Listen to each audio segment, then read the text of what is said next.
Well, welcome, welcome, welcome. We are Leaders Growing Leaders. We want to welcome you back to our Sip and Learn Leadership series.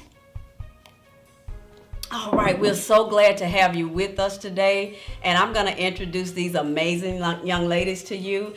To my right, I have Letitia Smith, and this is Deanna Kirk, and I am Trenda Hackett. So we've been talking to you about leadership.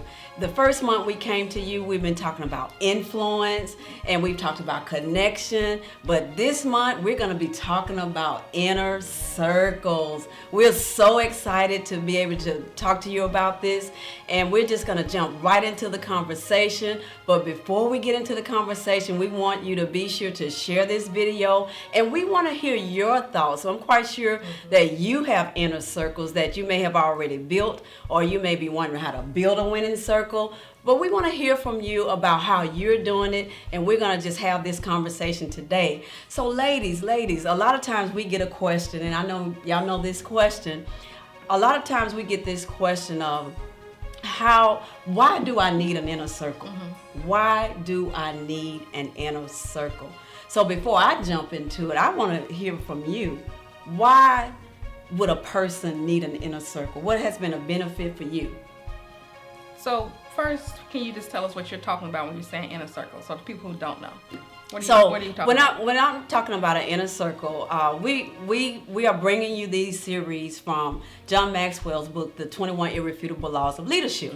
And one of his laws says, the law of inner circle says, a leader's potential is determined by those that are closest to him or her. So when we talk about potential, when I think about potential, that's that untapped power that we don't realize that we have within. Yeah. So the inner circle, when it's like the people that are around you help brings out that potential. So inner circle is just talking about being intentional about the people that are around you. Okay? All right. So when we're talking about why does a person need an inner circle? So I'll start. I guess the person would need an inner circle because if you have some goals that you're working on, you have some things that you want to do, it's important to have people that are around you that's going to lift you up, that's going to pull on your gifts, that's going to hold you accountable. And so that's what an inner circle does. So you find people that's in your inner circle, and those are the people you want lifters in your life. I know you're probably going to talk a little bit later about lifters and loaders, but it's important to have an inner circle of lifters, people that's going to pull on your gifts, that's going to hold you accountable, they're going to pull you up. And so when I think about us, for an example, all the things that I've even got done, the goals that I set for myself this year, I knew that I had to meet them because y'all wasn't going to let me not meet them.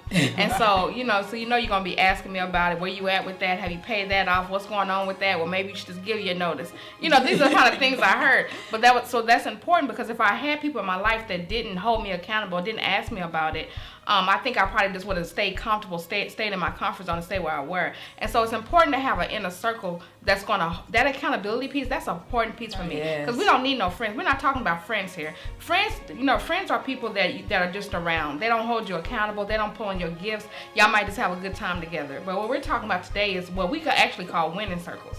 And those are people that's going to, you have to be winning to be in our circle. We don't just hang out with anybody, right? We all have things, we all win in our own ways. We have things that we're working on where we win. So that's what I say. All right. Great points. I just love your point about that accountability piece. Because Lord knows, I know I need accountability. I know you said that you all need accountability. So having that winner circle or that inner circle or those people around you that will hold you accountable, that's the way that we get things done. Now, Letitia, I would love to hear from you. My thing about inner circles, that iron sharpens iron. These ladies are great people to have in your inner circle, and that's the type of people you want in your inner circle that hold you accountable. If you feel like you can do something alone, you just want to make it through life mediocre. But I know you'll talk about this later, Trenda, no one accomplishes anything great alone. If you want to do something great, if you have goals, vision, dreams, you know what? We know people in the Bible, people in books that I read, had people that came alongside them to help them accomplish those dreams that seem like, I can't fulfill this by myself. I need others to help me fulfill that dream. And that's what an inner circle means to me. That's why you need that inner circle to sharpen your iron.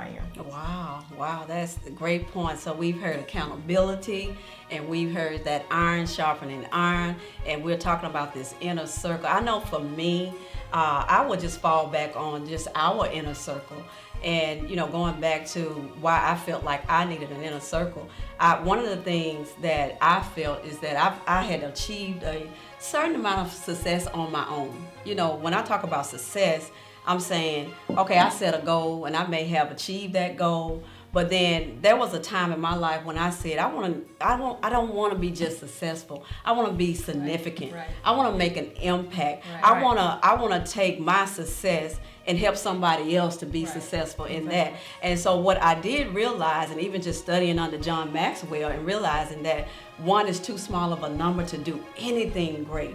We will not accomplish greatness alone. So I realized that. And so what did I have to do? I had to kind of pay attention to the people that were amongst me to say, okay, who is it that God is showing me that will help me carry the weight of this vision? Who else is it that wants to make a significant impact in this world? When I talk about significance, that means that you're not only successful, you've gone from being successful to being effective, and then from effective to significance. And the transition between success and significance is your influence. Yeah. So when you're impacting somebody else, so Dee, you talked about setting goals and achieving them. So how impactful that will be if somebody else see you achieving those goals and you have influenced somebody else to do that same thing. So when we're talking about inner circle, you may need an inner circle for finances. You may need inner circle for your family, inner circle for church, your community. So inner circle, I like to think of those as your go-to people, people that you can have in your life that you can go to. So, just talking about this inner circle piece. And the other piece we want to talk about, and we'll come back to you later and talk about, is, with this inner circle, how do you maintain that? Some people may have already built their inner circle. People need to know, how do they maintain that? Sometimes you may be in an inner circle that you need to renovate that circle. It's time to kind of shuffle some things over. So what we'll do, and we can definitely come back and talk about that later. Thank you all so much for joining us this week, and remember to share this video, and we want to hear from you. And that wraps up our Sip and Learn series on Inner Circle. Until we meet again. Bye-bye.